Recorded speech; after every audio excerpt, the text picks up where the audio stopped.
Assalamualaikum warahmatullahi wabarakatuh. Hamdan wa syukranillah.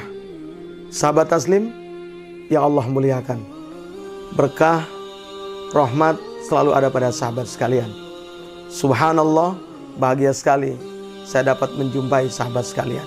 Sahabat taslim yang Allah muliakan, Alkisah seorang penyelam tiram mutiara. Tahukah sahabat bagaimana saat seorang akan terjun ke dasar laut mencari tiram mutiara? Biasanya dibekali dengan sebuah tabung oksigen yang disimpan di belakang punggungnya. Tabung yang berisikan oksigen tersebut dipakai setelah itu dia terjun ke dasar laut. Tujuannya adalah mencari tiram mutiara yang ada di bawah dasar laut sana. Sahabat taslim yang Allah muliakan, sang penyelam turun mendekat merapat ke dasar laut. Dia melihat palung laut yang indah, ikan-ikan hias yang indah, taman-taman laut yang indah, karang-karang laut yang menakjubkan. Akhirnya dia lupa akan tujuan mencari tiram-tiram mutiara. Dia asik menikmati keindahan bawah dasar laut yang sangat luar biasa. Sadar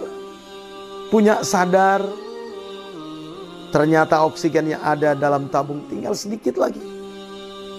Dia berkata dalam dirinya, kalau saya naik ke permukaan air laut, kembali ke kapal induk, saya bakal ditanya oleh pimpinan saya, mana tiram-tiram mutiaranya?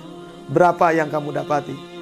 Jika saya tidak mendapati, saya akan dimarahi, bisa-bisa dikeluarkan dari perusahaan penyelam tiram mutiara. Sahabat taslim yang Allah muliakan, akhirnya dia memaksimalkan sisa daripada oksigen tersebut untuk mengambil tiram-tiram mutiara yang ada di bawah dasar laut. Walhasil, namanya orang tinggal sedikit oksigennya, biasanya, umumnya tergesa-gesa, terburu-buru. Dia ambil tiram-tiram mutiara, dia masukkan ke dalam wadah yang dia bawa. Ini oksigen sudah habis. Akhirnya dia dengan segera, dengan tergesa-gesa, terburu-buru, dia ikat. Namanya orang terburu-buru biasanya apa sahabat taslim? Kadang ada yang lupa. Saya yakin saya dan sahabat pun pernah mengalaminya. Gimana dengan ketergesa-gesaan? Ternyata Rasul pun menyampaikan, al-azalatu minasyaiton. Ketergesa-gesaan itu adalah sifatnya syaitan. Biasanya ada saja yang kurang, ada saja yang tertinggal. Sahabat, ternyata si penyelam ini pun sama. Dia saking tergesa-gesanya mengikat wadah dari tiram-tiram mutiara, kurang kuat ikatannya, naik di pertengahan. Karena kalau dia tidak naik, dia akan mati di bawah dasar laut. Napasnya habis, oksigen untuk membantu memperpanjang napasnya sudah habis. Dia wajib naik ke atas. Subhanallah, di atas, di tengah-tengah antara dasar laut dan permukaan air laut, ada ikan besar yang datang menabrak wadah dari tiram-tiram mutiara. Karena ikatannya kurang kuat, tiram-tiram mutiara itu jatuh kembali ke dasar lautan. Dia mau turun lagi, gak bisa lagi sahabat, karena sudah habis oksigennya. Kalau dia memaksakan, dia bisa meninggal di bawah dasar laut. Dia naik di permukaan. Ternyata ketika dia tiba di permukaan air laut, dia naik di atas kapal induk. Sang pimpinan bertanya, mana tiram mutiara yang kamu cari tadi? Ternyata satu biji pun tidak ada sahabat. Akhirnya apa kata sang bos? Kamu dikasih oksigen yang begitu mahal, kenapa kamu tidak mendapat satu biji pun?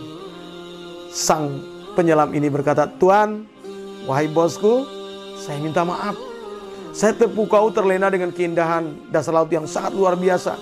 Saking asiknya saya lupa akan tujuan mencari tiram mutiara. Saya sudah dapat tiram mutiara, saya masukkan ke dalam wadah, tapi ikatannya kurang kuat karena saya harus buru-buru naik ke atas permukaan. Subhanallah. Akhirnya apa yang terjadi sahabat?